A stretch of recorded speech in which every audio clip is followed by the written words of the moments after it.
ഇതൊരു clutch explanation video ആണ് കേട്ടോ. ഞാൻ 2-3 യൂട്യൂബേഴ്സിൻ്റെ കണ്ടായിരുന്നു അവരിങ്ങനെ ചെയ്യുന്നത്. അപ്പോൾ എനിക്ക് എന്തുകൊണ്ട് ചെയ്തുകൂടാന്ന് തോന്നിയിട്ട് ചെയ്യുന്നതാണ്. അപ്പോൾ ഞാനിന്നെടുത്ത ഒരു 2 ക്ലച്ച് ഞാൻ എക്സ്പ്ലെയിൻ ചെയ്യാം. എനിക്ക് എന്തായിരുന്നു അപ്പം തോന്നിയത്, ഞാൻ എന്താണ് ചെയ്തതെന്നൊക്കെ ഞാൻ എക്സ്പ്ലെയിൻ ചെയ്തത്. ഇപ്പോൾ ഇവിടെ ഒരുത്തന്നെ ഇരിക്കണ്ട കേട്ടോ. ഇവനെ എനിക്ക് എന്തായാലും അടിച്ചിരുന്നു. എൻ്റെ കയ്യിലാണെങ്കിൽ DBS ആയതുകൊണ്ട് എനിക്ക് തല പുറത്തിടാൻ ചെറിയൊരു മടിയുണ്ട്. തല പുറത്തിട്ടാൽ ഇവനെന്നെ അടിച്ചുറക്കുമെന്ന് എനിക്കറിയാം. അതുകൊണ്ട് ഞാൻ തല പുറത്തിട്ടില്ല. അപ്പം തന്നെ ഒരു ടീംമേറ്റും കയറി വന്നു. അപ്പോൾ തന്നെ ഞാൻ മടി കാണിക്കേണ്ട അവനങ്ങോട്ട് അടിച്ചിട്ട്, പിന്നെ അവൻ്റെ നിന്ന് DBS എടുക്കാമെന്ന് വിചാരിച്ചപ്പോഴാണെങ്കിൽ അവൻ്റെ ടീംമേറ്റ് കയറി വന്ന് അടിച്ച് ഇഞ്ചിയാക്കി വെച്ചു. പേടിച്ച്, ഞാൻ സത്യം പറയാം, പേടിച്ച് ഞാൻ മേളിൽ കയറുന്നു. എനിക്ക് പറ്റാവുന്ന ഏറ്റവും ബെസ്റ്റ് പൊസിഷൻ ഞാൻ പിടിച്ചു. അവനെന്തായാലും ഇതുവഴി കയറി വരാൻ പറ്റുള്ളൂ എന്ന് എനിക്കറിയായിരുന്നു. അവനൊന്ന് സൈഡിൽ വന്നപ്പോൾ തന്നെ അവനെ സിമ്പിളായിട്ട് അടിച്ചു.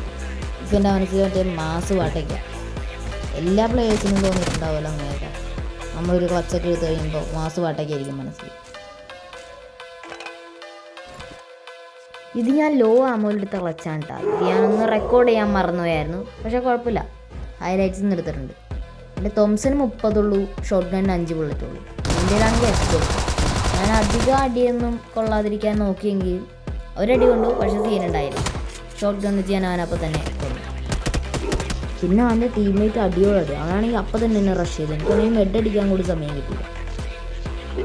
എൻ്റെ ബാക്കി ഷോട്ട് ഗണ്ണിൻ്റെ ഒരു 4 ബുള്ളറ്റ് ഉണ്ടായിരുന്നു, അത് വെച്ച് അടിച്ചു. ചെറിയ ലാഗ് ഉണ്ടായിരുന്നെങ്കിലും കുഴപ്പമില്ലായിരുന്നു. അപ്പോൾ ബൈ.